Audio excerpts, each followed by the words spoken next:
Okay, so today I'm doing a makeup for the last Friday of the month of August. I accidentally missed it. I just totally lost track of time, so I don't even have a good excuse for it or anything. But anyway, so I'm doing a makeup session tonight on Monday for my Patreon followers. And I think I may have accidentally forgot to set the reward tier level, but oh well. I guess it could just be a freebie this time if anybody manages to catch the live, since it's kind of at odd hours.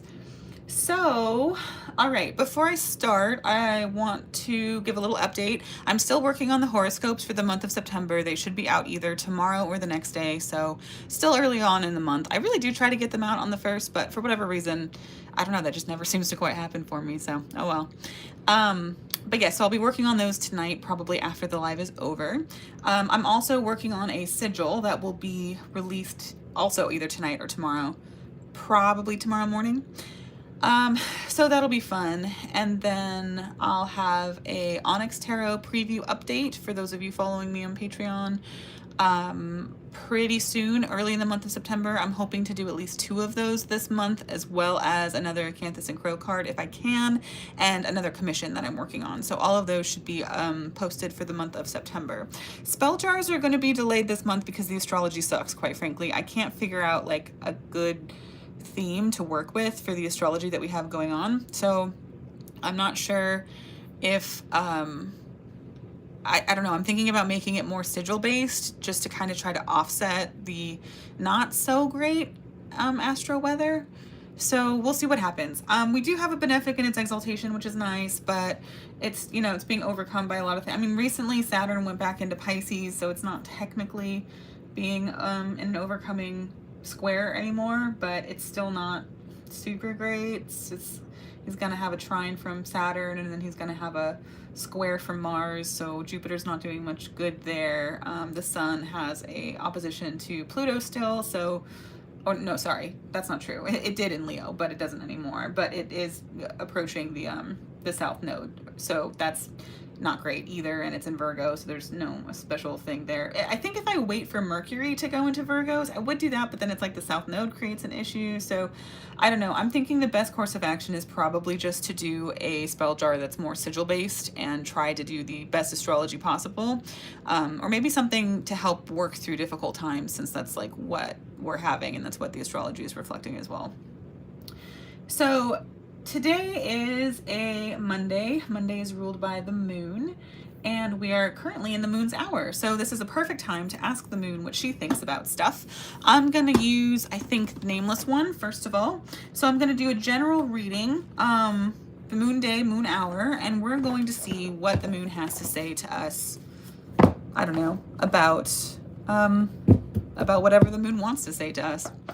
Okay, so Celestial Selene in the sky, what do you have to say for us today? We've got some answers right away.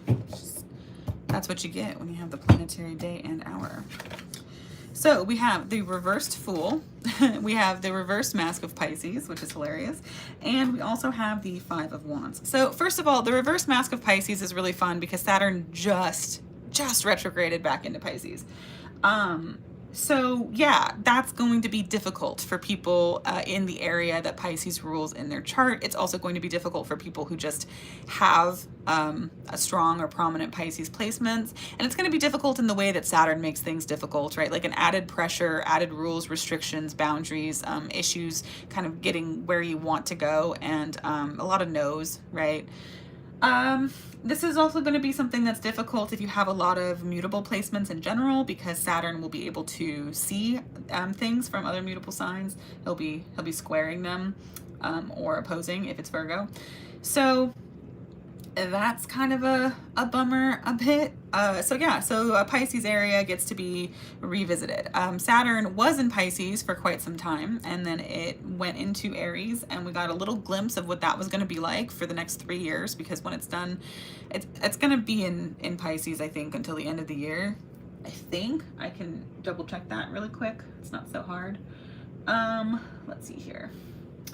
So we have, and then the month, I'm checking my apps right now.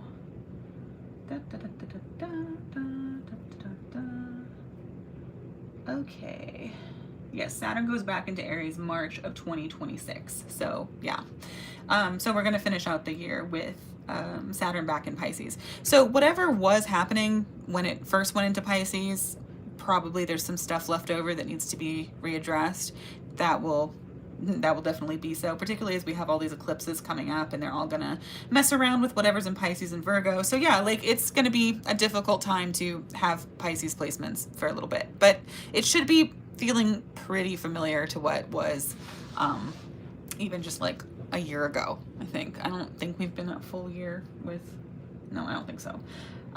Okay, so anyway, so that's gonna be difficult. We also have this taking a new start, taking things on faith, a leap of chance, a leap of faith. That's going to be, it's feeling a lot harder. It's feeling a lot harder to leap into the unknown and feel like you're not just going to crash land into some burning, torturous, flooding area of yet more demise or whatever. Like it's, you know, things have been hard. In America in particular, things have been really difficult politically. And because it's been difficult in America, it's been causing a lot of other difficulties internationally. So yeah, it's just, you know, times are confusing, difficult. There's a lot of competing ideas of what's good and how to be good and stay good and what's real and what's not. This is really interesting too. The Five of Wands is about ego conflicts, and specifically it's carrying around past egoic wounds that influence the way that we look at and see each other, that we interact with each other. And so it's a battle, but it's a battle within that we project externally that causes external conflicts to arrive. And it's also external conflicts that trigger ego responses, ego wounds, right? Knee-jerk reactions and such like that. So let's see here. The other thing to say about the Five of Wands is that it's the Saturn ruled decan of the sign Leo. And Saturn creates pressure. Leo is the area where we shine, where we come to life, where we live genuinely and authentically into our you know, our truest self. And it's where we accept the sovereignty, the leadership, the authority over ourselves. So Leo in general is about doing what the soul or spirit, the animating life principle desires to do, because you are the one in charge of your body or your fate to whatever degree anyone can control anyone's fate, right? You should ideally be the one in charge of that. And the Saturn decan of Leo is really interesting because, so if Leo is the domicile of the king, the domicile of the celestial king, the sun, and the sun is all about, you know, leadership, luminaries, shining brightly, shining authentically, doing what you want because you think it's the right thing to do in the context of it being true to you. Well, there's a certain facet of self-sovereignty that is responsibility, right? Saturn is really big about responsibility, restriction. So in Leo, it's the ability to be self-disciplined, to be responsible for yourself, to restrict yourself, control yourself, right? We have this expectation of our leaders that they should be above petty, egoic little fits of rage or tantrums. So if you're in America, that is not the case, hence the way this card is reversed, right? And when Saturn was in Aries, it's, you know, I think has since gone back into Pisces, but when Saturn was in Aries, we see Saturn in its fall. And so it's interesting to have this Saturn decan of Leo show up because it's like there is a way to operate where you take responsibility for yourself while still living genuinely and authentically, where you're able to navigate these very complicated egoic wounds without having them totally dominate you or lead all of your responses and reactions. And when this card is reversed, we're not at that place. For whatever reason, we're having a lot of difficulty not projecting past wounds onto future situations. We're having a hard time taking responsibility for ourselves. We feel like there is a pressure to shine and not everybody gets the approval or the ability to do so. So there's a fight, right? There's like a competition over resources. Resources that would give you some kind of freedom or self-sovereignty or the ability to lead your life the way that you want. One of the interesting things about the sequence of the 5, 6, and 7 of Wands, which are all correspondences of decans of Leo, 5 being Saturn, 6 being Jupiter, and 7 being Mars, is it really tells the story of somebody who is Somebody who wants to compete, to shine brightly. That's the first decan where Saturn is here, where we are competing for resources. And in Leo, often that resource is attention. We are competing for people's attention, approval, for, you know, the ability to shine the brightest. Saturn is that influence that kind of says, oh, there can only be one. We can only listen to one person, one voice, one truth. Pick one, right? Compete. Somebody will crack under pressure and someone else will turn into a diamond, reign supreme, whatever. And then the next decan after this would be the 6th, where we crown a winner. That's Jupiter's decan. We say, oh, aha, we are the enlightened monarch of self. We've won, we've risen victorious. We are able to take all of the pleasures and all of the wisdoms and all of the responsibilities, and it's great. And then 7 comes along and it's like, oh, a new upstart is fighting for what we have. So one easy way to think about this is just any kind of competition, like Hell's Kitchen, American Idol, the promotion that you and 7 other people are fighting for. When you enter this decan, this is when we say, oh, there can only be one. There's only so much attention to go around. There's only so much recognition. There's only so much power and sovereignty and authority. So you guys are going to have to fight over it. And then, you know, like I said, Jupiter happens and somebody's crowned the winner, and then Mars happens, and whoever wasn't crowned the winner is going to fight to be so next time. And whoever was crowned the winner is going to fight to maintain that position of superiority or supremacy. So this is the story, and I find it very easy I find it easier to understand what we're dealing with here when we contextualize it by, like, why is it that people fight for attention, right? Usually it was because they didn't have enough attention as a child, because they don't feel secure without it, because they need it to get some other resource. Oftentimes people with platforms have more access to, like, I don't know, funding, for example.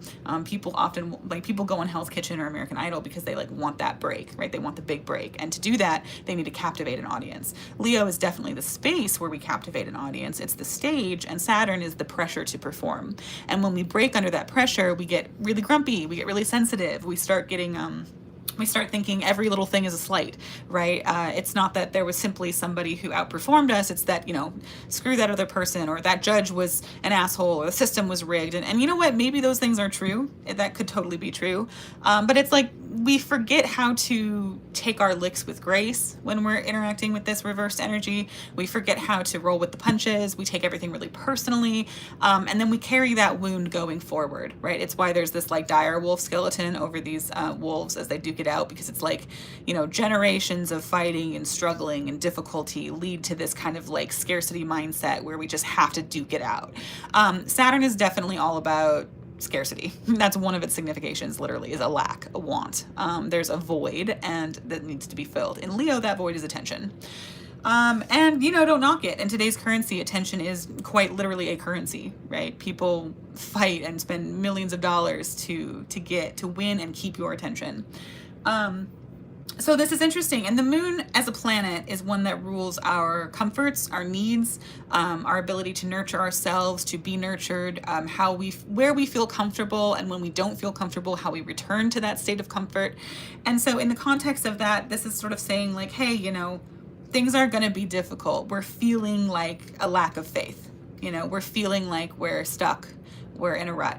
I mean, this is literally the slowest of the visible planets is retrograded backwards, so it feels like we are slowly sliding backwards is one way to handle that, particularly in the area which Pisces finds itself in your chart. But also I think Saturn's kind of a vibe. It's kind of a big vibe shift. Like it transits signs basically, I don't know, about 3 years or so-ish, kind of. So it stays in a sign long enough for that energy to start feeling normal. And then just as it starts feeling normal, it kind of, you know, does something else. It's not as slow moving as like Uranus or Neptune, obviously, but I do find those to be more like cultural contexts. But Saturn, most people, hopefully, God's willing, most people can expect at least one Saturn return, right? That happens around your 30s. So like late 20s. Most people get that bar, generally, hopefully, generally speaking. So it's totally reasonable to expect that you might have a complete Saturn return, but like no one's gonna have a Uranus return, probably. I don't think you can. I think maybe if you live to be like 100 or 90 or something like that. I don't know. I don't tend to concern myself too much with Uranus, Neptune, or Pluto. When I see them in a chart, the way I tend to read them is like, this is the mark that your generation, your culture has left on you. Like where, because, you know, everybody of a certain generation pretty much is going to have like Uranus in a certain sign. Like I have Uranus in Capricorn and Neptune in Capricorn. But not everybody's going to have them on the rising like I do, right? Depending on where your chart is and how it's configured, the marks that your culture leaves on you is going to come out in a different way in your life. And not all of those houses are as attention grabby as others. So for some people, you know, it may or may not be a huge issue, especially if it's not aspecting any personal planets in your chart. So generally speaking, I really don't like it when people make a huge deal out of Neptune and Pluto and Uranus, just like at point blank in a chart in a natal reading. I do think they have their place. I tend to interpret them more as punctuation. I tend to see Uranus as an exclamation mark because it's like, whoa, new, something big, something weird. I tend to see Neptune as a question mark, like, oh, something vague, or, you know, is this reality, right? And I tend to see Pluto as a period, like, this is changed, this is done, period, the end, moving on. And so that's how I read those outer planets. So Saturn becomes kind of the timekeeper for like your lived experience, right? Because that is a planet that you can track, that you can reasonably see in every sign of your chart before you pass and kind of understand what that means for you specifically. So Saturn's very important to keep track of, I think, in my personal opinion. So yeah, the moon says it's rough out here. It's rough out here. Underlining influences or hidden influences are going to be the Mask of Capricorn reverse. So we have another Saturn reference because Capricorn is ruled by Saturn. This is going to be a period where we see a lot of structures dissolving, a lot of things that have stood the test of time, for a long enough for it to be normal, for it to be taken for granted, are going to be crumbling or restructuring or having some kind of reevaluation or rethinking around them. I mean, like literally in a lot of ways, for a lot of people, the physical structure of the world is changing, right? There's power dynamics, there's political shit, but like literally, like people in Gaza are being displaced. That's a big deal. People in fucking America, like Chevron gas companies and shit, are like vying for the land that was previously occupied by those people. Like there's a physical shift in land. A lot of it is because of just absolute bonkers, corrupt policies that just are absolutely cruel and inhumane. And I'm kind of past the point of like, I don't know, walking on eggshells about it. Like, I mean, if you don't know there's a genocide in Gaza right now, by this point, it's I don't know what to tell you, right? It's monstrous. It's just absolutely inhumane. It needs to stop. I don't have hardly any platform, really. I mean, compared to like people who, you know, are public or are solar. Yeah, I think it's gotten to the point where we really do have to start just, I don't know. And it's not just Gaza, right? It's, you know, it's Sudan, it's the Congo. It's like the systematic structure, the way that America has absolutely just instigated instability and taken advantage of that instability for just, since it's been a thing, basically since World War II at least. I don't know. Anyway, whatever. I don't want this Patreon space to like be political, but at the same time, I do think like, how can you be a spiritual person and not feel like connected to these various tragedies?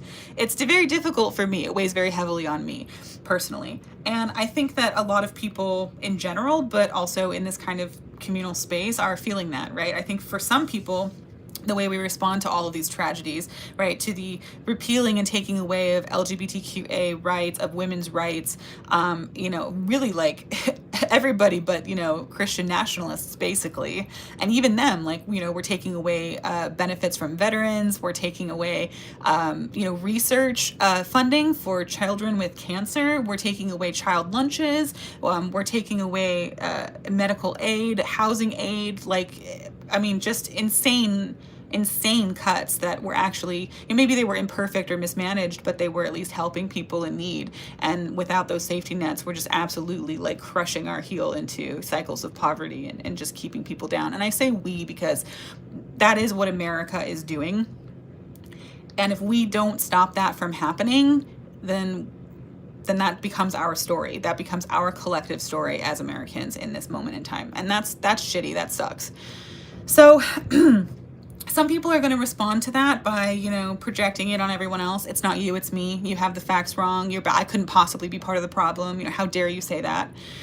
Because the alternative is this reverse Mask of Pisces, where we really just absorb all of that negativity, that Saturnian heaviness, the reality that love, compassion, goodness is somehow a finite resource in our world, right? Like we can only care about so many people and so many issues, and we have so much access to information about all of the injustices and tragedies all over the world, many of which we're ignorantly complicit in, by allowing them to continue. And that's like such a heavy burden. And it's very much, I think, symptomatic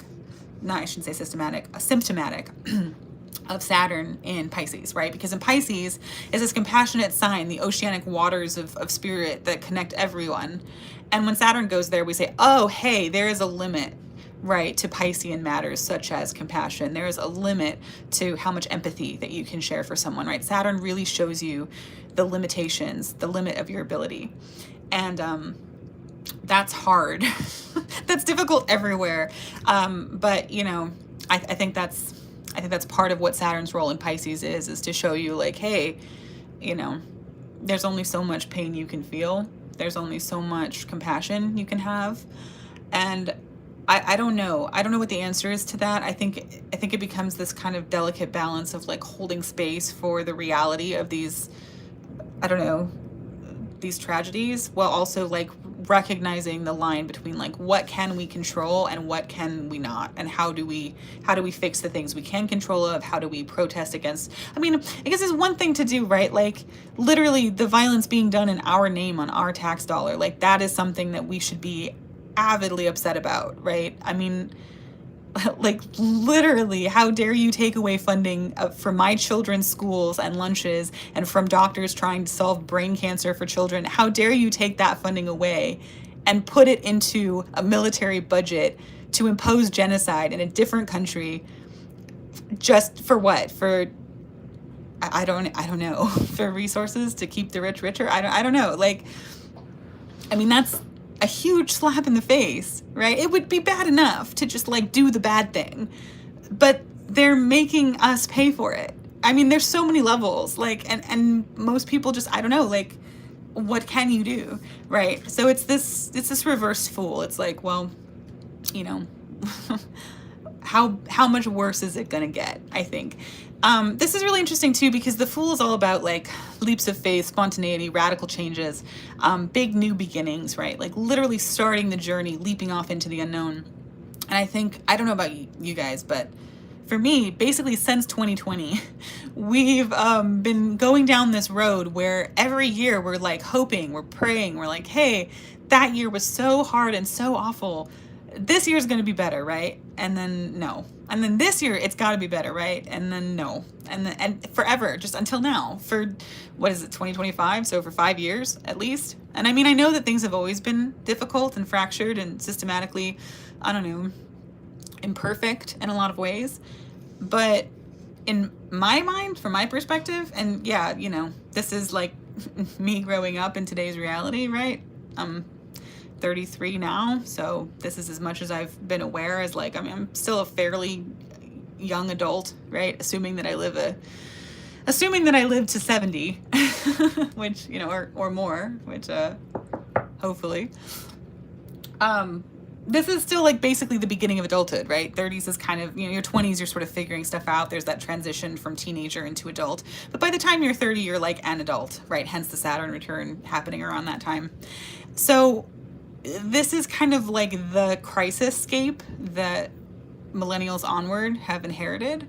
And there's arguably one per generation, right? The world never tires churning out problems, but I don't know, man. These seem pretty heavy. Lots of world-shattering, like history-making events all jam-packed into like just the last 5 years alone.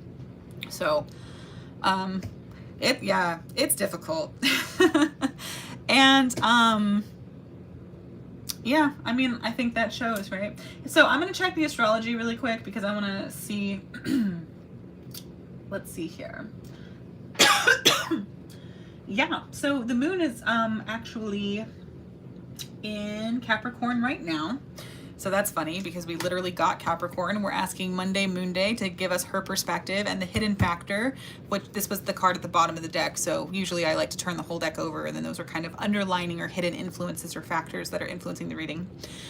Is Capricorn, right? The moon is literally telling us, oh, I'm in Capricorn, by the way, where I'm actually in my detriment. As far away from home as possible. I don't feel good right now. I don't feel like this is a good space for me. And because the moon controls our feelings, our bodies, our moods, our reactions, our habits, our ability to nurture and to care and to be cared for, our ability to find comfort, physical and emotional. You know, when the moon suffers, we suffer, right? That's part of the reason why honestly, I want to say in most forms of like witchcraft or sorcery that I've personally come across, I know there are many and I don't know all of them, but usually if there's one thing that people pay attention to, it's the moon.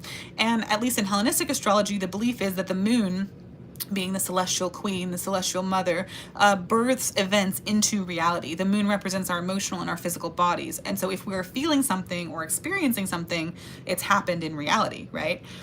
So when the moon goes and aspects other planets, she's essentially manifesting or bringing in the significations of those other planets. So when you perform an act, spiritual or mundane, the moon is ultimately the last layer everything else filters down into before it has an effect in the sublunar realm, the earth, the material realm.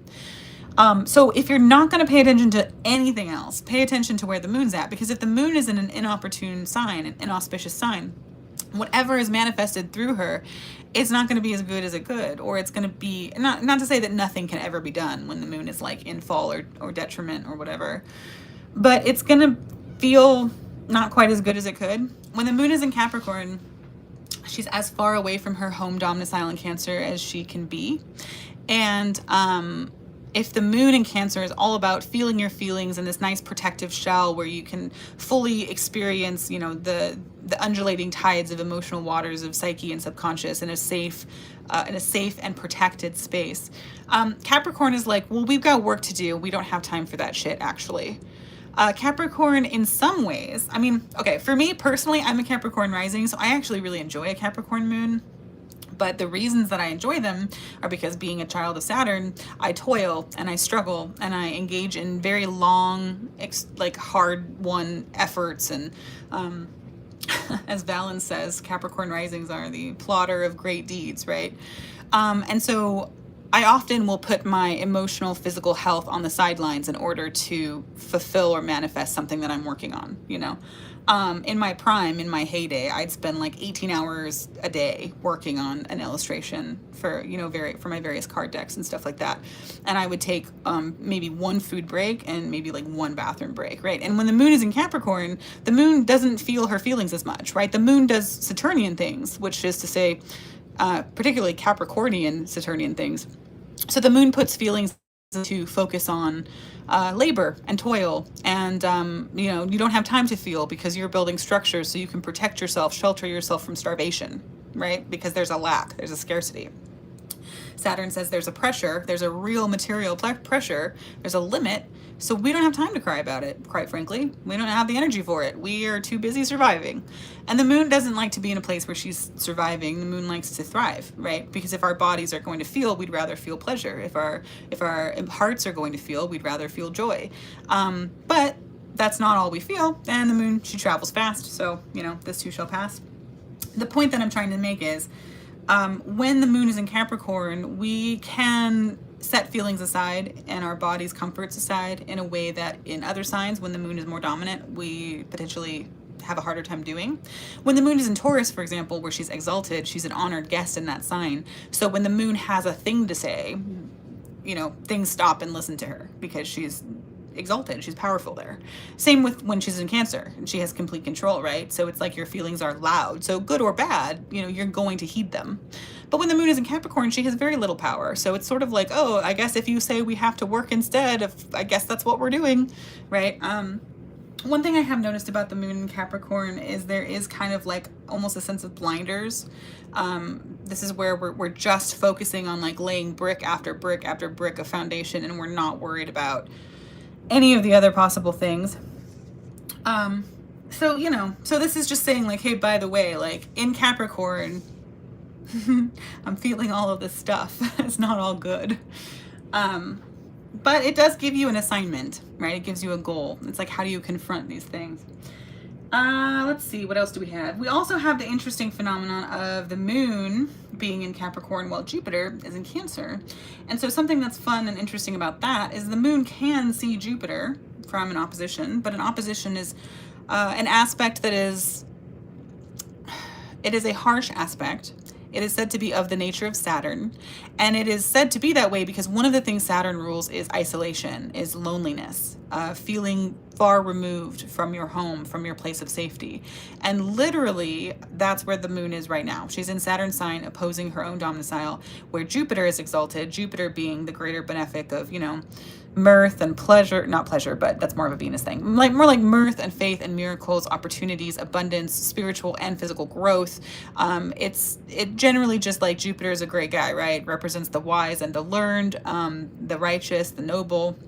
And in Cancer, it's a very good place for Jupiter to be. He's very strong.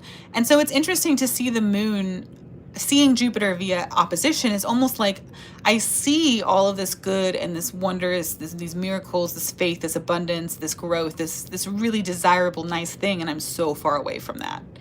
And on the one hand, I think this does produce a kind of hope, a goal, an assignment, and Capricorn can definitely work with a goal for sure, but it is lonely, it's isolating. It's like, wow, like look at that great party happening as far away from me as I can possibly be. I'm glad someone's having fun, but I'm not, you know. It does kind of have that sort of feeling, I think. And I mean, I almost feel like when the planets are in opposition, when the planets are in detriment, so when they're far away from their domiciles, that's being far away from home, where you feel homesick. And when you feel homesick, you feel powerless. You don't have very much control. You don't know the area very well, the terrain very well. You might have very few allies. So the planets also experience this and then manifest their experiences for us on Earth. In a manner of speaking, it's a bit less literal than that, but that's kind of how it plays out. That's the drama of the cosmos and how it seems to trickle down to us on Earth. Can't say how, I don't know, it just seems to be that way. I was gonna say I can't say how sentient the planets are or are not, but I do believe that they are, not in a human way, but whatever. I believe rocks have consciousness, but just in a different kind of consciousness than mankind. So all right, let's ask the moon, what can we do with this energy? Because I just know that's going to be a question that I'm going to be asked. Because this is a makeup live, it's not on my normal schedule. Normally, my Patreon exclusive lives are the first Wednesday of the month at 10 o'clock in the morning and the last Friday of the month at 10 o'clock at night.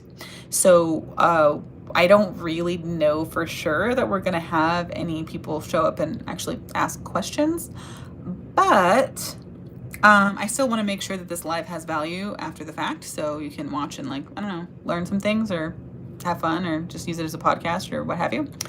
But I don't know, I really do like, I used to do for Instagram, on my Instagram, I used to do these Monday Moon Day lives every Monday, and I would cycle through the entire zodiac from the moon's perspective, and it was really fun. And a lot of the times we ended up talking about, I don't know, the different kinds of shadow work or inner child work or child trauma or whatever that the different, signs we're going through. And that was really fun. I really liked it. I felt like the results were really helpful and beneficial. I experimented with doing a Tuesday Mars day, but it was obviously like, this is what pisses you off, because that's what Mars rules as a planet is, anger and violence and frustration. And I was like, this is really a different vibe than what I'm trying to go for, actually. It is, maybe it's helpful and maybe it's not. I don't know. It depends on your relationship to anger and to Mars, I suppose. And then I've done Mercury. Mercury's fun. It's a little more removed. It's, it's Mercury's neither a benefic nor a malefic. It's just the, analytical data collector, the communicator, the patron of magicians and thieves and orators and travelers and shepherds and merchants and all kinds of moving mercurial positions. So Mercury is fun. So lately the Venus days, those have been very interesting. I do like looking through the lens of Venus. She tends to be very gentle, which is nice as a benefic. But the moon is nice because, like Mercury, it's neither a malefic nor benefic, but she really does tell you what you need. And I think that when people approach the tarot, that's, you know, what they need to know, right? What do I need to hear? How do I fix this problem? Why do I feel this way? How do I feel a different way? How can I, you know, cope with this need I have, this hunger for something, or, you know.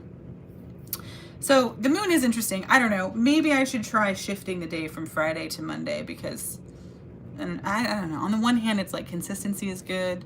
On the other hand, I like to try other things, and I'm not super great at giving advance notice. My apologies, but I can barely control my own time scheduling, so it's hard for me to be like, oh, by the way, everyone, try to meet me here if you can. Like, that's not how my mind works, so it's difficult, but not to make excuses, but that's just the reality of my situation. But I don't know, it's something to think about. So anyways, for any of you watching this on YouTube after I posted on Patreon, how the Patreon exclusive lives work is I go live, it's invite only. Everybody who's subscribed to the $8 tier or more gets to show up if they want and ask questions for me or the tarot about anything. It's on a first come, first served basis, and if nobody shows up, then I just pull cards and talk about them. And then you, obviously, if you're any member of Patreon, you can just watch the lives after the fact. So you don't get to participate. You don't have the option of participating in the live conversation, but you can, you know, if you enjoy learning about tarot or look, I don't know, looking at hot gossip or whatever, if people ask questions, then that might be entertaining for you. And then after I post it, after the live, I post it on Patreon and make it available for free for everyone in my, who is a member. And then a couple days later, I put it live, or I put it available on YouTube. So if you're watching this on YouTube and you wanted to, I don't know, come on here and ask some questions, that is how you do that. Okay, anyways, so back to the question at hand. Sorry for that little break. All right, Selene, Luna, Moon. How can we work with this? What's the best way to work with this energy? Oh, some cards needed to be flipped over to answer that question. What is the best way?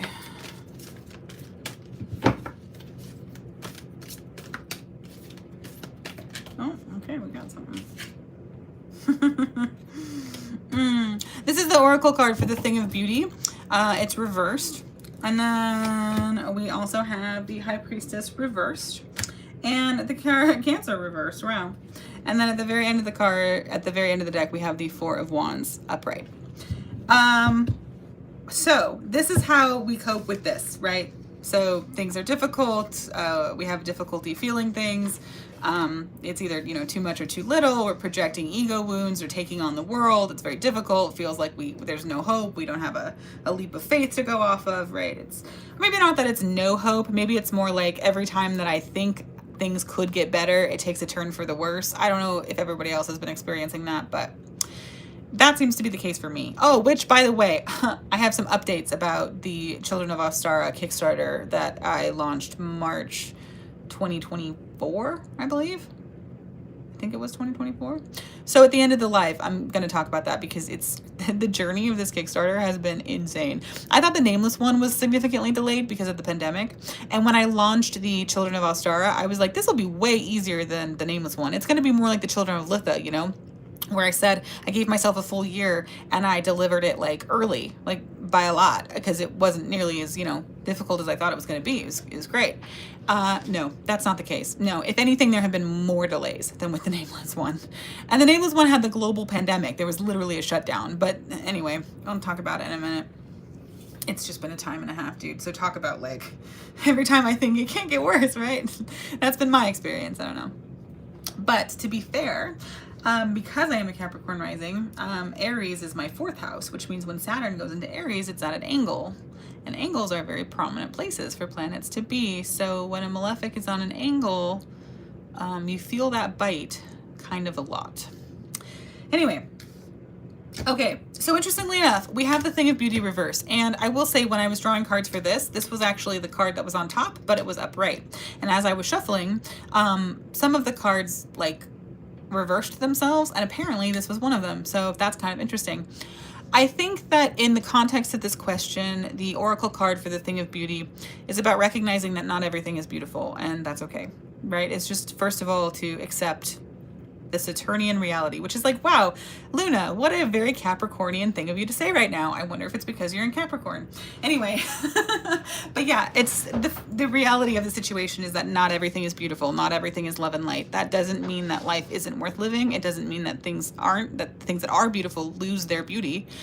But we have to be open to the fullness of the spectrum that is life, right? And you feel the pain deep, feel the joy high, you know? It's those things are related.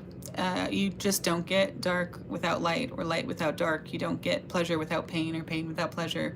Everything sort of contextualizes itself by its opposite, and we're experiencing constantly an ever-shifting spectrum of those polarities overlapping with each other all the time. So life is complicated, is what I'm saying, and it can't always be beautiful, at least not in every place all the time. At the same time, we have the reversed High Priestess, right? So this is so funny because literally the High Priestess is the moon, is associated with the moon in astrology, which we're asking messages from. And she's reversed because she's literally in her detriment right now. She's like, I don't know how to help you get home. I am as far away from home as possible. I don't know. But it's just funny. Yeah, it's just keep in mind that like our intuition, our emotions, our insights, they might be a little off right now. And I think that is also part of just, I mean, there's like a ton of stuff that changes. Here's the thing. I don't tend to pay that much attention to Uranus, Neptune, or Pluto in a natal chart.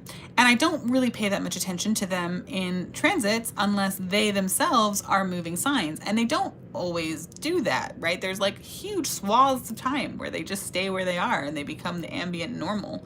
But here's the thing, recently all of them have changed signs or will change signs. So that it just so happens that right now, astrologically, that's a really big fucking deal. So Saturn is going, you know, is just retrograded into Pisces, but it will be going through Aries again. That's going to be a huge vibe shift. And then we have, you know, Pluto went into Aquarius some time ago, but it's going to be there for like 20 years. So that's pretty big because that's, you know, that's new. Pluto doesn't change signs, you know, every day like the moon or whatever. And Uranus is going to be, Uranus is in Gemini by 1 degree. It just recently changed signs from Taurus where it was, oh, I don't know, for years. Literally, it's funny. Okay, let me tell you a little transiting story about Uranus and Taurus. So one time I was friends with somebody, we were both into astrology, and Uranus was about to go into Taurus, and we were just learning astrology at that time. And so we were making like kind of predictions about what that would mean. And I was like, okay, well, Taurus is a communal animal, it's a domestic animal. So I knew, I was like, okay, Taurus likes, you know, tradition, it likes established, it likes to have a system, you know, be in a grassy meadow where things are provided for it or whatever. It's associated with the Hierophant and tarot. I was so certain, I was like, we're going to see a radical regression back into like weirdly retroactive, like hyper traditionalism or something. Like it's gonna like backslide. Like people are gonna want to feel safe, and to feel safe they're gonna try to go back for what's known. And my other friend at the time was like, no, I don't think it's gonna be that. I think you're just saying that because of tarot, and tarot and astrology, like they can be connected, but they're not necessarily, you know, they're not the same thing, which is true. They're not the same thing. They're separate systems. They work really well together, but they also work separately. But no, literally that's what happened. That was around like the first time Trump got elected, and we had all this like crazy backslide. Like the whole rhetoric of that initial campaign was like this mythical past history that never was. Like that was literally the platform he was running on. And it's basically been that way the entire time. And now, you know, Uranus is in Gemini, and and now I'm also more well-versed in astrology, but like every astrologer that I follow for just forever, and also it is of my opinion as well, you know, Gemini being ruled by Mercury, Mercury being the the trickster god and slash planet of, you know, traders, merchants, thieves, shepherds, messengers, magicians. It's about communication, data collection, figuring out the cosmic web of fate. In Gemini, it's super open, super social, active, like, you know, just trying to learn everything and get all of the data, and every story is valid and interesting, and every opinion is cool and worth pursuing and chasing because information is beautiful for its own sake, regardless of how it's implemented, right? And so I was like, oh yeah, this is going to be hugely disastrous for like AI, for deep fakes, for fake news, right? Because it's like, oh, let's radically make up these like huge big stories for every possible perspective. I mean, that's such a Uranus in Mercury sign in Gemini specifically, where it's like the funnel of Mercury, like all of the potential information and data. And I was, you know, and Uranus does like radical, weird, crazy, outlandish things with that information, probably for good as well. I think that if we weren't so intent in the moment for like rolling back studies that were helpful for medicine, that could be a cool application, but whatever. Anyway, but just, yeah, like wildly new and weird technology for when Uranus goes into Gemini. So I don't know, it's because it's interesting, right? Because I don't know. So that's just like a fun, I don't really remember why I started talking about Uranus, to be honest. Oh, right. Because all of the crazy old, like slow outer planets, they don't normally change signs this much, but they all have changed signs recently. So it's a big vibe shift in a way that it hasn't been for a really long time. So even though I wouldn't normally pay that much attention to the outer planets, just because like once they settle in a sign, that kind of becomes ambient noise. It sort of becomes the new normal for like a really long time.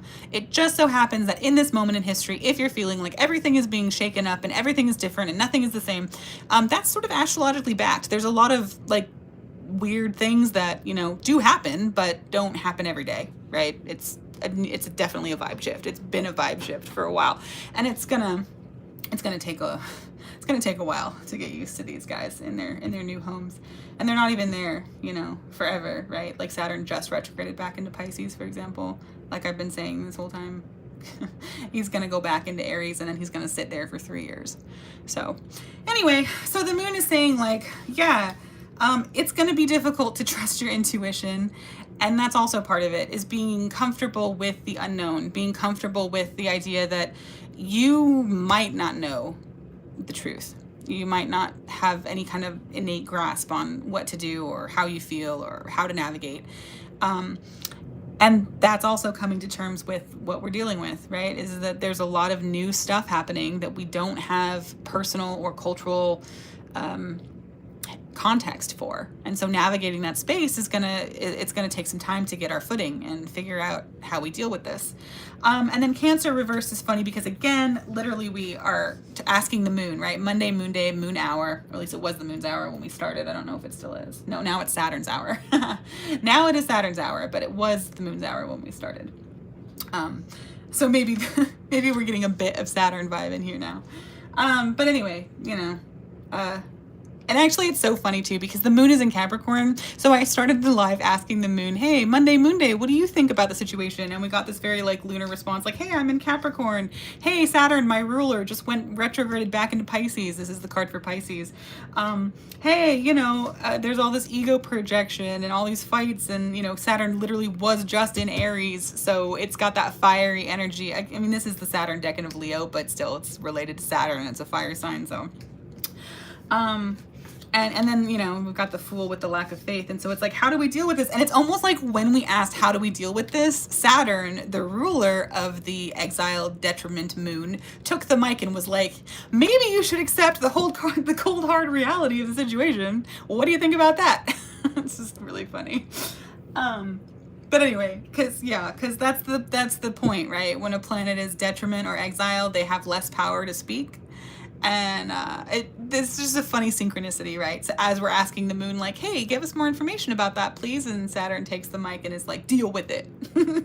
Although in Pisces, it's probably a little bit more like a confusing, vague shadow hand gently shifts the currents. I don't know.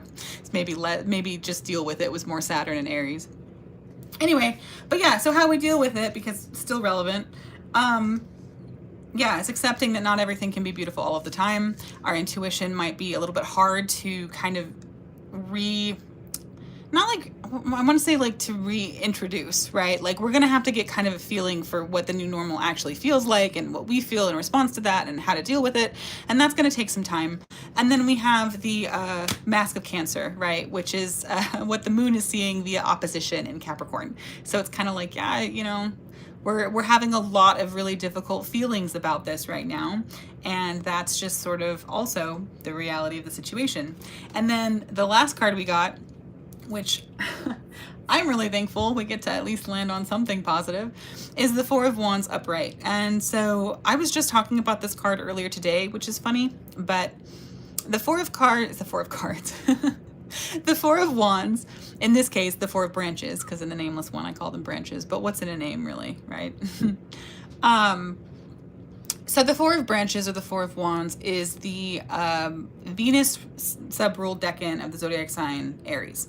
Aries is all about fighting, immediately just like, you know, jumping the gun, getting a fresh start. It's the first sign of the zodiac. We're breaking free from the shackles of ambient collectiveness and emerging into the light of individualism. We're asserting our dominance and our ability, our will, our vision onto the world around us. You know, we're the battle ram. We're breaking down the walls, the barriers. We're just doing what we want impulsively because we want to do it. That's the kind of vibe you get generally with Aries. Well, Venus is the planet of love, beauty, harmony, social pleasure, what's the word for like, I want to say like socializing, like friendly stuff. I don't know, diplomacy, I guess. Yeah, harmony, sex, relationships, right? That's Venus's domain, attraction. And so in the sign of Aries, she kind of like, Venus has this really beautiful ability to take even a very difficult situation and find the beauty in it. And in Aries, this is like, oh, hey, so we are fighting. We're in the middle of a fight. Let's take a moment and pause and enjoy the fact that we're still alive. We're still doing it, right? We've come this far, however far that is. That in and of itself is worthy of celebration. It's worthy of joy. It's, you know, it's a point of beauty. It's a good thing. The Four of Wands usually comes up in relation to like events, like holidays, which, I mean, it is Labor Day, which by the way is so funny how we, myself included up until just recently, kind of tend to dismiss Labor Day as an American holiday. It's super important. It literally celebrates like the progression of laborers for rights that they're trying to take away right now, like child labor laws and shit. Like, I mean, people used to have to work, you know, 7 days a week in a factory with no, you know, with very few, if any, breaks. They were like child miners with horrible conditions, very dangerous. And a lot of people fought for a long time to have better rights for workers. And that's supposed to be what we celebrate with Labor Day, which is really, it's a very profound thing. And, it's important to acknowledge, right? Like, I don't know. I was just talking to my sister this morning, and I was like, I really think that for Labor Day, every employer should be required to give their employee, like, I don't know, a gift, a nice meal, $100, like shit. I mean, like if you're working for like Target or Starbucks or Walmart or Home Depot or I don't know, like any like chain conglomerate, which honestly, even if it's not directly, like the chances are, like there's so many, I don't even know. I mean, those people are making more money than is literally possible for me to conceptualize. I think they could afford to pay every single one of their employees $100 on one day, and they'd still be just richer than fucking anything. So they should, because, you know, maybe celebrate the peons that you're exploiting in order to hoard your massive amounts of fucking wealth. Anyway, I think we should take Labor Day more seriously. I think that one of the ways that we can reclaim our power in this very difficult environment is to take back our right to make time for ourselves and celebrate our victories and push for more victories, right? Push for more things to celebrate, but also celebrate those things when they occur. Like, I don't know, it's Labor Day. It's a minor holiday, I guess. Fine. Celebrate all of your hard work. Like, you know, you've toiled and you deserve to be appreciated for all of that toil. And I was thinking about this and I was like, yeah, okay, so today my grandparents came over and we had a really nice time with my kids and my sister, and it was really relaxing. It's probably the only day that I haven't just like absolutely been like, I have to work, like, you know, I don't know, in remembered history for me, like for a long time. And I really just let myself enjoy that, because here's the thing, like my Nana just passed not that long ago.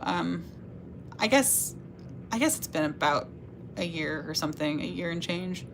I don't know how time works, but it's not been that long. And that really like shook my foundations in a lot of ways. I mean, that was the first death that I'd experienced in the family. I guess I'm very lucky in that way. And so I've been really like forcing myself to make time to spend with my maternal grandmother, who is still with me, because, you know, when my Nana died, my paternal grandmother, I really was like, wow, what was I doing? Like, I don't know why I was always so, you know, I humored her and I was like, okay, haha, Nana, I got to get back to work now. Bye. And then when she passed, I was like, man, you know, I really should have just taken more time to actually enjoy her while she was here. Like that doesn't last forever, which obviously, right, I know everyone knows that, but until you really confront it, you don't understand actually, you know? So anyway, so now whenever my grandma wants to hang out with me, I'm like, yes, absolutely. No matter what I have going on, I try to say yes if it's at all in my power to do so, because you only get so many moments to celebrate with the people that you love while they're there. You just can't take that kind of thing for granted. It's true with, you know, with the old folks, but it's just true in general. Life is wild and crazy, and if you have a moment with someone you love, you should celebrate it.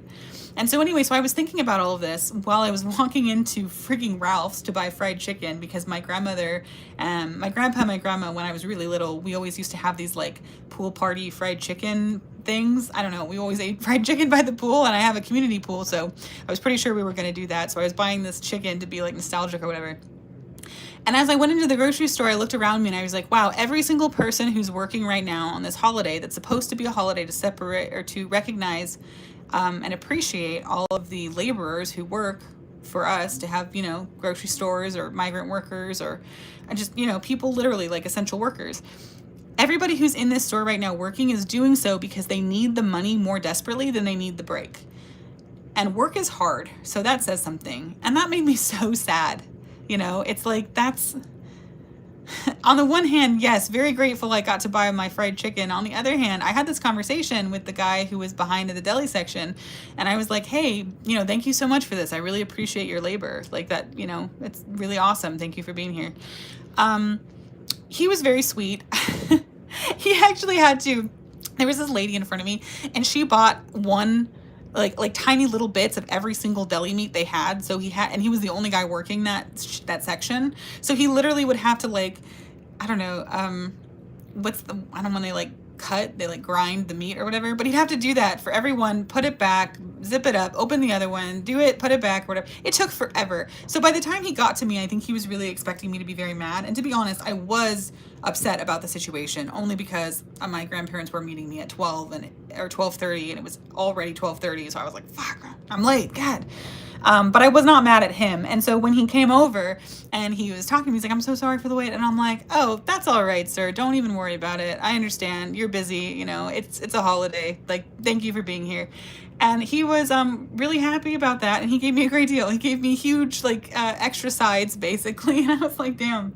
It just goes to show you how much a little kindness kind of, like, really does help people. And I mean, like, he's fine. Like, I don't know his story. He might be totally fine. He might just not have that, you know, that much to do, and he wanted to work or whatever.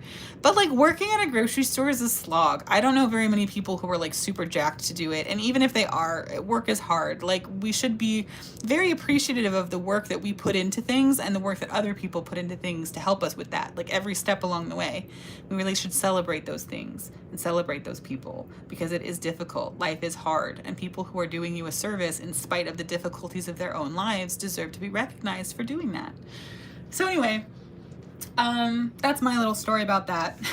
So it's kind of like, as we cope with this like lunar thing that's going on, it's like, yeah, not everything can be beautiful or perfect. Sometimes it's hard to know how you feel or what's right or what your intuition is trying to tell you. Sometimes ambient worries or chaos or just change disconnect you from that intuitive center, and that's okay. That happens. We're gonna find it again. In the meantime, it's okay to not always, you know, to feel your feelings and not always feel the feelings that make you the best version of yourself, right? Like, sometimes that happens.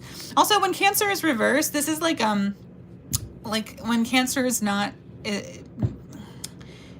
manifesting its energy in the most opportune ways it possibly can. Is it sort of like how Jupiter is right now exalted in Cancer, but he's kind of dealing with a lot of stuff. Like he's in a powerful position, but he's got this like square to Saturn still by degree, or trine to Saturn by sign. And so it's still an aspect with Saturn, which is difficult. And then he's also got this square from Mars, which is hard. And he's, you know, is approaching it. Or I guess has, yeah, so Mars is approaching that exact, I think, right? I gotta zoom in. I can't, yeah, that's 16. Okay, so yeah, Jupiter's at 18, Mars is at 16. So it's a tight aspect. It's getting tighter. He's adverse to Venus, so he's got no help from his girl. So you know, and the moon, his domicile lord, is looking at him from as far away as she can be. It's almost like, I see you suffering and I can't help you. Like, that's a really hard position for the moon to be in. Jupiter is exalted in Cancer, so Cancer being able to see Jupiter from Capricorn is better than nothing. But it's like, I don't have the resources or power in this place that I'm exiled to help you in any way. And I see that you're being, you know, somewhat enclosed by malefics. I mean, traditionally, I think an enclosure is really when it's two hard aspects, but still, a trine from Saturn is not necessarily, I mean, I guess it's better than a square, but because Saturn's on that border cusp, I don't know, it's kind of iffy. Like, by degree, I don't know, like when it, well, I don't know, because it would have passed, right? If it was in Aries, when it was at like 29, when it was at like 29 Aries, it was like past the exact square degree. But like, anyway, the point is, because Saturn's right exactly on that cusp, it's like, it's still got a lot of vibe, I think, left over from the general square, and now it's trining, so it's a little weird. It's kind of a it's always weird when planets and they do that a lot, right? Where they'll be trining one planet one day, and then the next day they'll be squaring it, or vice versa. And it is kind of always a little bit of a vibe shift. But anyway, so yeah, so the Mask of Cancer reverse, it's like literally the moon is like, I see Jupiter, I want to help, I can't, I'm not in the position to do that right now. But even if she were, it's a tight and difficult situation to be in, for sure. So so that's also one reason for why Cancer. But then we have this nice Four of Wands, which is like, well, even so, right? Even though things are not always pretty and beautiful and wonderful, and even though we're sometimes disconnected from our intuition, and even though it feels like we're very far away or estranged from hope and mirth and optimism and good faith, there are still things to celebrate.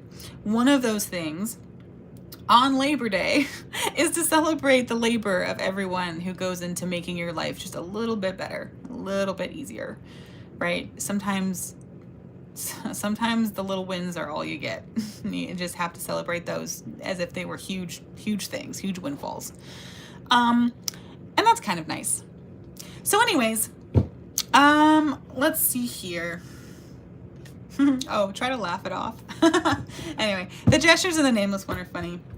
I'm kind of thinking that someday it might be nice to do an expansion pack to the Nameless one. Not that you need more than 108 cards, but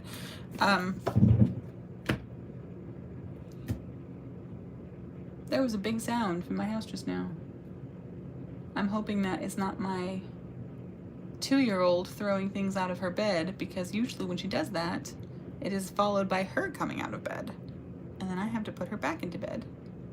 Which is honestly fine, but I don't know if you noticed, I'm trying to do a live right now, so. Anyway, and actually I should maybe, I guess we're about done. I mean, we're at 10:52. I try to go for at least an hour. It says on my screen that there's one person watching, but I don't know how accurate those are. So if anybody's there and wants to ask a question, now would be a perfect time to do that. And if not, maybe I'll just, I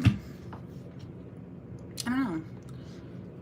Maybe I'll just end the live here, or we could do some general, let's do some general like food for thought, advice, things to think about. If anybody comes along and has anything to ask, you can just pop it in the comments at any time. You don't have to like wait for me to stop talking, because generally I won't. Generally, if nobody volunteers anything, I'll just, you know, keep going. So. let's do some general things to keep in mind, advice, you might say. And then I'll go because I have to investigate that noise. Normally, if it's my 2-year-old, she'll come barging right into my office, so I don't have to wonder about it for long. But it also could just be the water pipes. Sometimes they make really loud noises. Anyway. So, oh, 2 little snake-like guys. This guy's technically an eel. He's not a snake, but eels are just kind of like snakes of the sea, so... Although there are literally sea snakes, which are a different thing, but whatever, you know what I mean. So this is the oracle card for the corpses of creation. This is about making your pearl, your magnum opus, so to speak. Something that I really love about the pearl as a metaphor for creative output is that the grain of sand that gets lodged into the mollusk is an irritant, and that irritant becomes coated in the, I forget what they call it. It's like lacquer, I don't know, like nectar or something. Necker, I'm not sure, but anyway, it gets coated in mollusk juice and then eventually becomes this like glowing iridescent beautiful thing of value. And it's so funny because it was just the mollusk's attempt to lessen the chafing, the pain of the sand. And I find that to be really perfect for creative expression in general. A lot of the time, creative expression does come from this place of like trying to reach catharsis or trying to soothe some kind of ache or pain or chafe, even if it's not anything huge, right? It's just like this need to tell a story or this need to create something new. It can become kind of painful if there's no outlet for it. And you know, a lot of the times people turn their trauma into like beautiful works of art and poetry and songs that make you cry and feel more connected and empathetic and less alone in the world. So it's this really beautiful thing that for the person creating it can be kind of, I don't know, the result of a lot of pain that's been mulled over for a long time and then crystallized into something of external value. It's pretty beautiful, I think, in a way. So something to keep in mind is that this is a good time to tell your story, whatever that story is. It's a unique time in history. I suppose you could argue they all are, but this is the one that you personally get a front seat in. And even if you don't necessarily think your story is worth telling, it is. You know, we all have a unique perspective, something to say, something to share. And even if it's just for your own self, it's just journal prompting or, I don't know, coming up with recipes that help you cope with reality that are, I don't know, efficient to make or taste really good or whatever. You know, people have a lot of vehicles for creativity. So tell your story however you are best disposed to do that. Hey, Oli Noli, hey. Says, hi, sorry, I was late. Thanks for the live. They're fun. Feel free to end it and go check on what that noise was. Thank you. I will. I think the reason I'm not like super stressed about the noise is because I think it was just the water pipe shifting, because usually at night at this time I'm playing Baldur's Gate 3 and that happens and I freak out and then I go and look in all the rooms and I check on all the kids and they're fine. And then my husband tells me it's just the water pipe, and that happens pretty consistently. So I'm not totally worried about it. And when my daughter wakes up, she usually comes and finds me like right away. So I'm not too worried about that either. But anyway, I'll finish with this and then I'll get going. But thank you, Goofy Oli Noli, for showing up. I really appreciate it. No worries on being late. I am sorry that I missed Friday entirely because I was supposed to be doing this Friday night. And I don't even have a good excuse. I just was hanging out with a friend online and I just totally forgot. I literally just forgot. It's so lame. Keeping linear time in my mind has always been so hard. I can make like really big, like I have a huge, like drawn out plan for my future. I'm like, I'm going to do this deck when I'm this old. I'm, you know, a couple of years later, I'm going to do this one, then I'm going to do this one, then I'm going to do this one. And then I'm like, I'm even making plans into my 80s. I'm like, hopefully I'm not dead yet, because if I'm not, then maybe I can do this one, you know, going off of the assumption that it takes me about 4 years, 1 to 4 years per project. So I have all these really big long-term plans and like literally cannot hold the time in front of me. Like what day it is right now, that's really difficult. What I plan to be doing in 5 years, way easier to answer. I don't know. Maybe that's what having Neptune in your first is like. It's just, yeah, I've got plans, but they're vague and confusing and not bound by linear time. But anyway, so yeah, so now is a good time to tell your story. You know, that's one way that we can cope with all of this chaos, this madness. It's one way that might even help other people. And if nothing else, it'll help you. It reminds me of this Hoyser song called, I think it's just called Sing. But one of the lines is like, it's something like, At best, you'll find a little melody, and at worst, they'll sing along or something like that. Anyway, it's really nice, right? Just sing. Just do it. Just do it just to have fun, just because you're a creature of insight and cognitive abilities and intelligence, and you are able to create. So just do it. It's a fun thing to do. And then we also have this nice little Seven of Cups reversed. The Seven of Cups is one of my favorite cards, to be honest. It's just so weird. It's just like being in this weird, I don't know, peeled back like fairy realm, other veil thing. I don't know.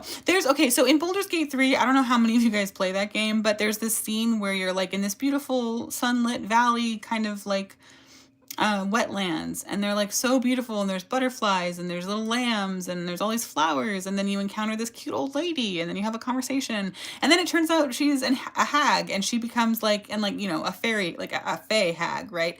So she becomes this like horribly disgusting wood creature, and then all of the beautiful stuff rots, and it's like a gross bogged marsh that's like full of death and decay. And the Seven of Cups is a lot like that. It's kind of like both, right? It's like this fairy tale, other world, like upside down realm where there's like such profound, deep truth and insight. And at the same time, it's so dangerous and so filled with like misconception or like intense feeling. This is the Venus ruled decan of Scorpio, by the way. And so, you know, Scorpio being the shield of Mars, being like instinctual, being like the venom of, or poison, I'm not sure which, of the scorpion tail penetrates beyond the barriers of the body and then erodes, decays from within. But what that scorpion stinger is filled with is not necessarily always venom in this case, right? It's like the ability to penetrate beyond, like, you know, into the inner depths of psyche and soul and insert something there, whether it's, you know, really good or really bad. And so this, the Seven of Cups, the Venus ruled decan of Scorpio, it can kind of become this like very creative space, but it's also like you can get trapped there or injured there, and it can cause a lot of problems as well. Venus is in detriment in Scorpio, because Scorpio is across from Taurus, which is one of her domiciles. And she's also in detriment in Aries, which is across from her other domicile in Libra. But there is a place for her in both of Aries signs, which I really like. Sorry, not Aries, Mars. I was thinking Aries like the war god, that Mars was, you know, Aries in Greek and Mars in the Roman, but I meant Mars. In both of Mars's signs, there is a place for Venus, even though she doesn't do super well there, and she finds it to be hostile territory. In the mythology, Venus and Mars are always having affairs with each other. They're a really hot and cold relationship. I've always thought this says a lot of interesting things about, like, war, which is Mars, and the spoils of war, which is Venus, right? The things we fight for, either people we love or things we want. Wonderful, beautiful gemstones that we don't have access to, so we go across and fight for them, and that's, you know, sucky, but it's a tale as old as time. Or we have, like, you know, there are invaders coming to colonize us, and so we fight for our family and the ones we love, right? It's almost like Venus has a place in Mars's decans because love and hate are not actually that far apart, because pleasure and pain are related in some way. So I don't know. I think it's interesting, but the point is, in Venus's decan of Scorpio, there's a beauty here. There's like an intimacy to Scorpio, but it's still Mars and it's still dangerous. So plans keep us going. The hope of doing, totally. That reminds me of another song lyric. I think it's from Death Cab for Cutie. But I don't remember what song it's from, but there's a lyric that's something like, every plan is like a bet against Father Time, or something like that. But yeah, literally, like, every time that you make a plan, you know, it's sort of like, yeah, I don't know, it's like gambling. It's gambling with time, right? Like, I think I can make this happen. Let's roll the dice. But yeah, I have a lot of plans, but do they often come to fruition? I mean, honestly, yeah, just never the way I think, and never as simply as I want them to be, right? I have had plans and they mostly work, but not linearly, and not without tons of effort and struggle, which I guess being Saturn ruled, that was never going to be out of the cards for me. Anyway, so yeah, so it's like, okay, just know that this creative space can be really useful and cathartic, but you don't want to get trapped there forever. It's that classic, don't eat the food of the fae, right? Like, you'll be trapped and you won't be able to leave, and they will be in this space of non-reality. So, you know, things to keep in mind. Let's walk that balance. You know, you don't want to feed into delusions or daydreams or whatever, but at the same time, you can and should and do have access to these pools of sort of non-reality to inspire you, to draw creation from, right? The waters of creation into your cup. Just, you know, don't drown in the well. That's all. Nice. This is good advice, just generally speaking. Okay, so I told you, I told the audience, whomever that was or is in the future, that I was going to tell you about the crazy story of the Children of Ostara. So I launched the Children of Ostara campaign in March 2024, which was some time ago. That's for this little gal right here. And she's done. So everybody who ordered like just the normal Ostara deck and mat should have everything that they need. But things got hung up if one of two situations happened, or both, I guess. So first of all, I teamed up with this artisan crafts maker in the UK to make these beautiful, nice altar boxes for the Children of Ostara. And they are beautiful. They're beautiful and they're perfect. And I was really happy to work with this one guy who was just like, you know, one person in a workshop in his house trying to just make like a business on Etsy. Really fun collaboration.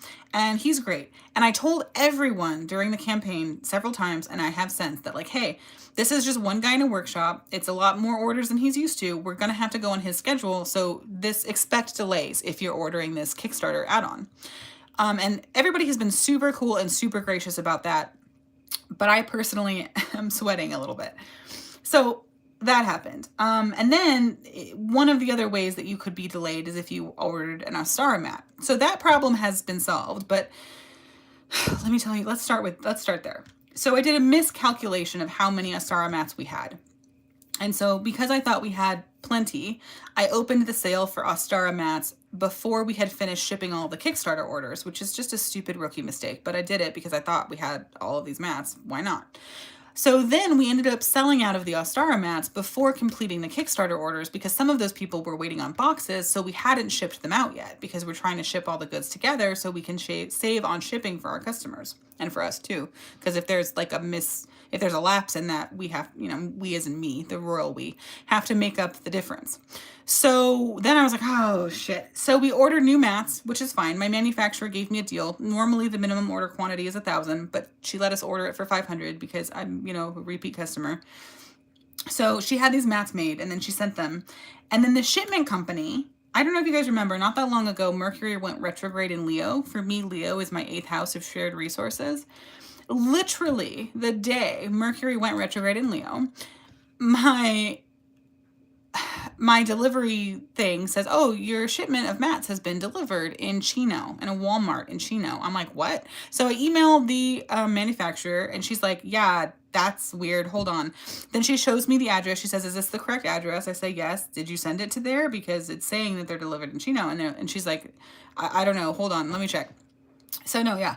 So my manufacturer had the correct address that I gave her, but still somehow whoever the shipment company was just randomly delivered it to a Walmart way far away from me in California, but still way far away from me.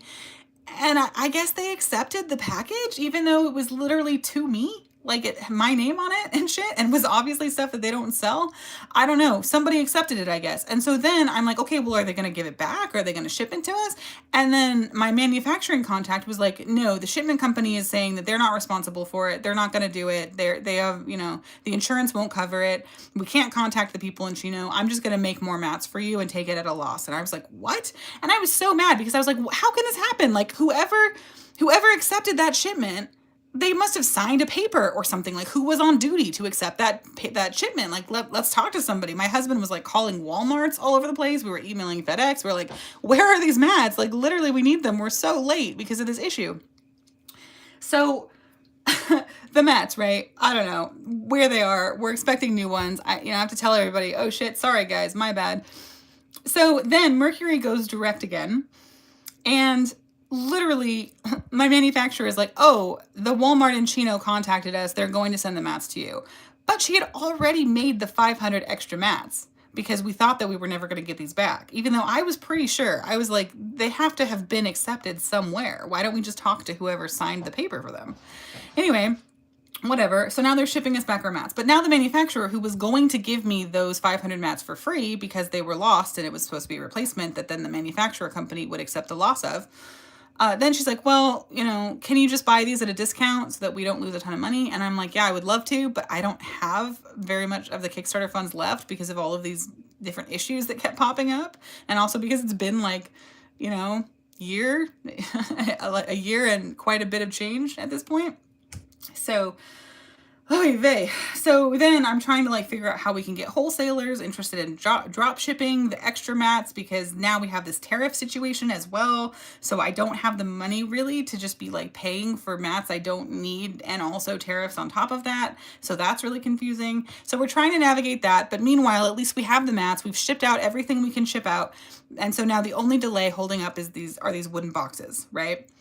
Well, now because of our stupid, tyrannical president and company, whoever is responsible, I don't know at this point, whatever, the UK, in retaliation for the tariffs, is just not shipping to America anymore, like at all.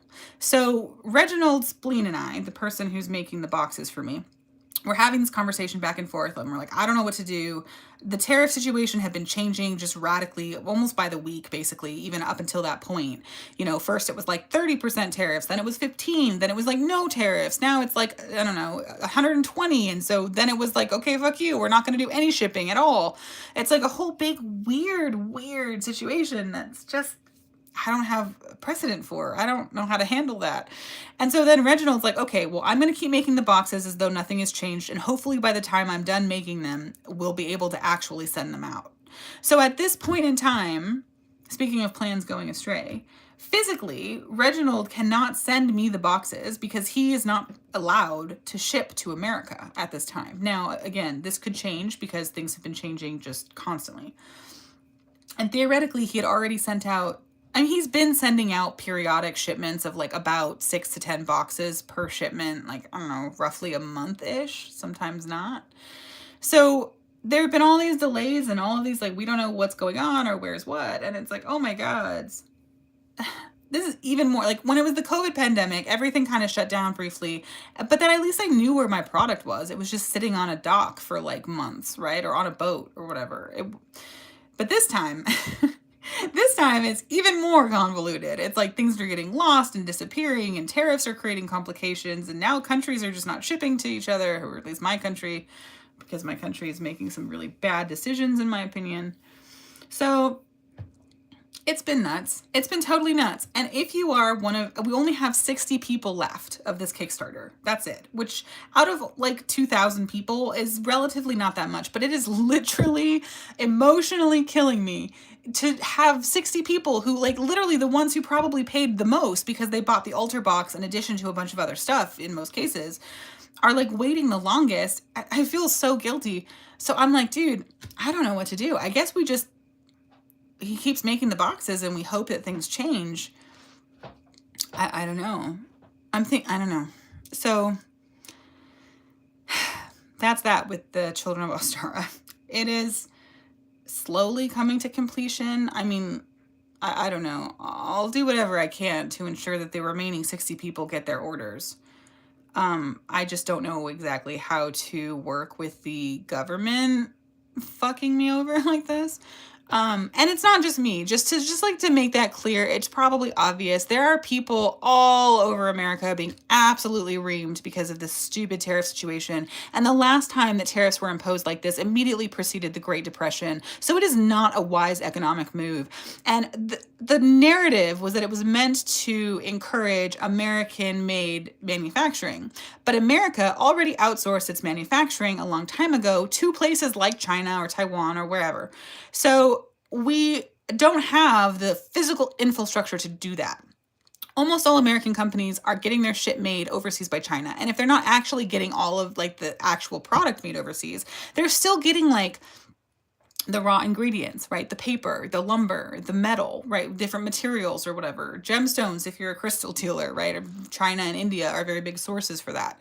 So it fucks over so many people, and bigger businesses have the profits to just, we're just going to cut, benefits, and we're just going to, I don't know, fire people, replace them with AI.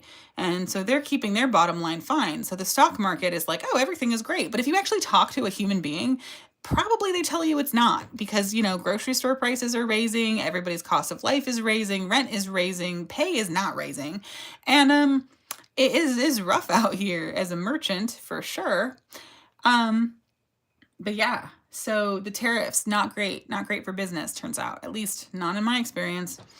So anyway, hopefully that works itself out. I don't know. I think in the worst case scenario, if Reginald Spleen finishes his boxes and nothing has changed and we still are not able to ship out anything, I think what I'm going to do is I'm just going to ship everyone's orders that I have the power to ship without the boxes. And then once the trade opens up again, then I will just have to eat the cost of shipping again, and I'll just ship the boxes to them separately, because I don't think it's fair to withhold the stuff that they have ordered that I do have access to, even though the premise was like, well, if we wrap it up all together, it's cheaper for shipping and you don't have to pay twice.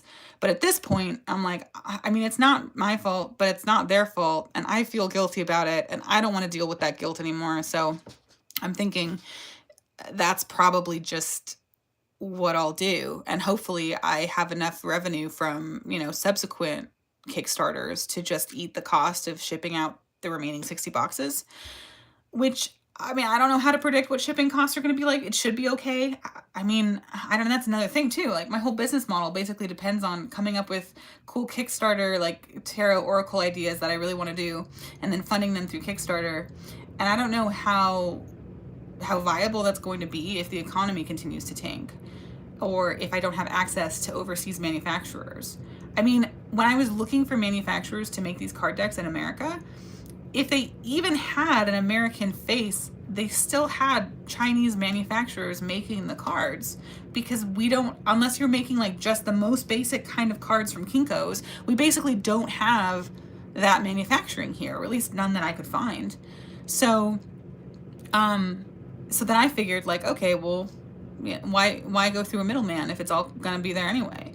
So I'm looking into other places, but even those other places, I was gonna try to experiment with a card printing company in Italy, even though it's much more expensive, because they had like a better, I don't know, like fair wage, environmental impact consideration kind of a thing. They didn't have as much capability to make all the extra goodies as Chinese manufacturers do, like the nice black edges and like the hard cardboard boxes and stuff.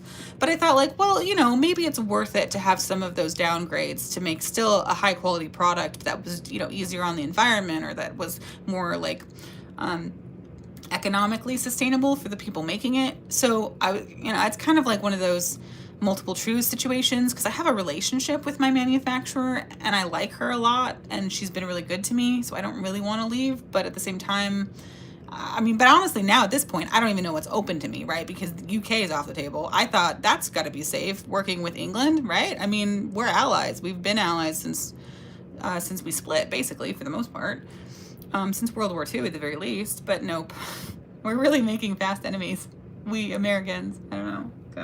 So annoying. Anyway, like I said, I don't want to be like political in my space, but I don't know how much you can reasonably separate these things at this point. Whatever the situation is, it's impacting me as a small creator. I'm not sure what the future holds, so we'll see. I still am planning on making Acanthus and Crow, my next Oracle deck, which, by the way, you can find previews of on Patreon if you happen to be watching this live after the fact on YouTube. My plan is to do Acanthus and Crow. It's gonna be a 48 Oracle card deck with the potential to be a 55 Oracle card deck, because I think I'm gonna try to do extra cards through as Kickstarter stretch goals. I'm not quite sure how that's gonna work out, but I really wanted to. So the Acanthus and Crow is basically based off of the 36 decans of astrology, plus I'm adding the 12 celestial bodies of, the 7 classics, so through Saturn, then the 3 outers, because even though I don't take them that seriously all the time, I still think they do something and I like them.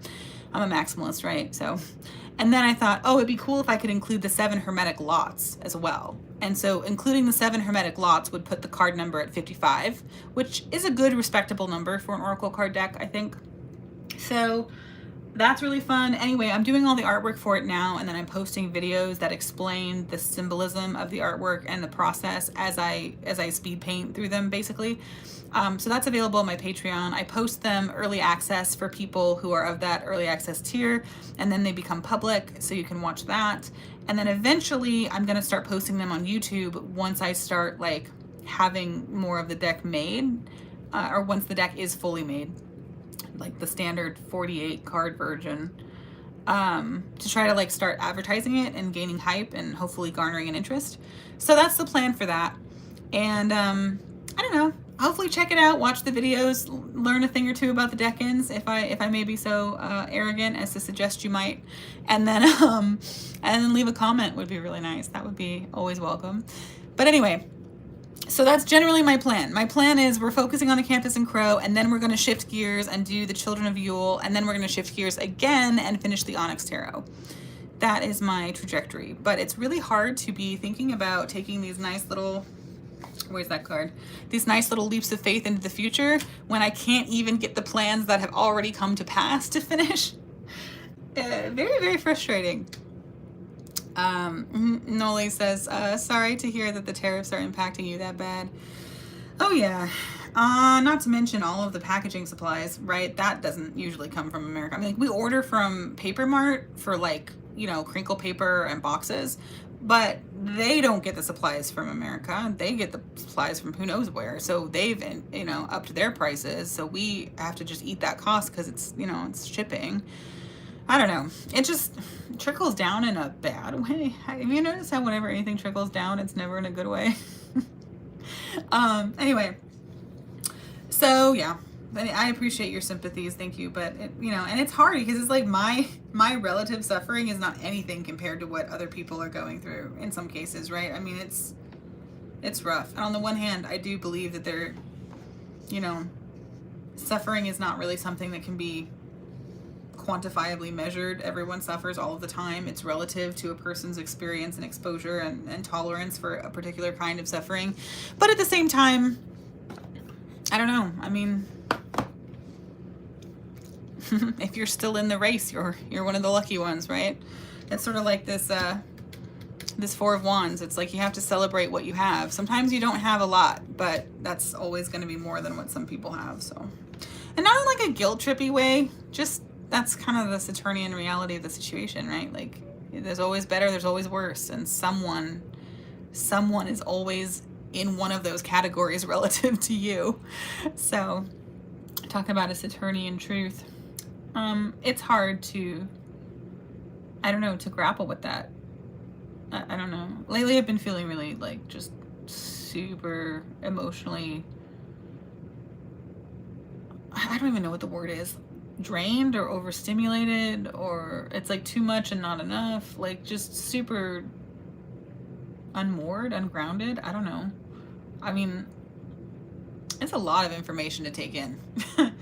Anyway, thank you, Noli, for coming. I really appreciate it. And anyone else who watches this after the fact, that's really awesome. So I'm gonna hop off now and do my rounds and make sure everything is as it should be, but I suspect that is the case because I've not heard any more noise. My daughter, she's an Aries. If it were her, we would know by now. So anyway, yeah, try to celebrate the wins you have, even if they seem slight. They're still worth it, right? The fact that you're still here, is a victory. So, and I had a great day today, to be honest. I spent it with my grandparents and my sister and my children and my husband, all the people I love the most. And I took my dog for a walk, and I didn't get to work on the horoscopes that I'm already late on, but it was nice. I liked it. I think it was a good reset. So hopefully I will be done with the horoscopes on the 2nd, but probably more likely the 3rd. And I'm going to be posting my sigil tomorrow. I have a Patreon tier for those of you on YouTube who are curious. That is Patreon exclusive sigils every month. I'm thinking for this month, I'm going to do a sigil for protecting the marginalized and disenfranchised, ensuring that the marginalized members of society maintain and protect their rights and freedoms. it would be nice if, I think I'm going to make that one public for everybody. So if, you know, if you can't do anything else, you can always light a sigil. Sort of the pagan thoughts and prayers, I guess. But I don't know. Sigils have worked for me in the past. And I still have faith that Jupiter in Cancer, despite having difficulties with the malefics, will nevertheless yield some good. I think there is a potential for course correction, maybe. I'm not sure if that's exactly what I want to say. Like, it's not that, like, I guess it could be that good things happen independently of all of this. I don't think it's necessarily that good things come as a result of this. I think it's more like all of this suffering and struggle, the good thing that it's showing us is how broken and fragile our system actually is, how many people are actually left vulnerable in the face of this kind of upheaval. And the types of people who like relish that vulnerability, who manipulate and abuse it, exploit it for gain, needless gain in a lot of cases, right? I think that is sort of the malefic version of doing good, is to show you point blank what you're dealing with, the scope of the problems, right? Because I don't know, these were all fractures we've had forever. So there is, I think, a certain value in reckoning with that. I also think a good that comes out of this is that we do see, like literally today, I saw a bunch of protesters in my neighborhood, and I was really touched by that because my neighborhood is a more conservative area, and it's kind of like, you know, you see Trump flags around, and every time I see Trump flags around, it makes me feel alone and isolated and hopeless. But today I saw a bunch of protesters, and that made me feel more connected. And so I once had a conversation with a friend, and they were like, I don't really think protesting does anything. And I was like, I think it absolutely does, because I think it shows people visibly how not alone they are in the opinion that things need to be better. I think it's easier for people to be taken advantage of when they feel like they're the singular grain of sand standing up against the tsunami. I think it's a lot harder to give up the fight when you see how many people are actually standing beside you. And, you know, it's divide and conquer, right? They try to divide us so that they can conquer us. That is the origin of that saying. I think when we stand together, we are harder to defeat. And I think seeing how many people are on your side is very encouraging, or at the very least, it's touching. Anyway, so like that was nice. Like that was a thing worth celebrating, I think. It's a small victory. Anyways, you're welcome for the live. Thank you again for coming. I will see you guys next Wednesday for the first Wednesday of the month. So that's going to be, that's going to be the, oh my God, I'm reading August, not August, September. That's going to be the 3rd. Wednesday the 3rd at 10 o'clock in the morning Pacific time. It's going to be my next live. We're going to see what Mercury has to say, and hopefully answer some of your guys' questions as well. So sleep tight, celebrate the small wins when you can, hug people you love, tell people you appreciate them, hang out with people that make you feel less alone and less crazy, and drink a lot of water, get some sleep. I don't know, you know, all the stuff that all the stuff your body tells you to do that you ignore all the time, if you're me anyway. The moon in Capricorn says, don't forget about me, I exist. Please touch grass and drink water. Anyway, see you guys later.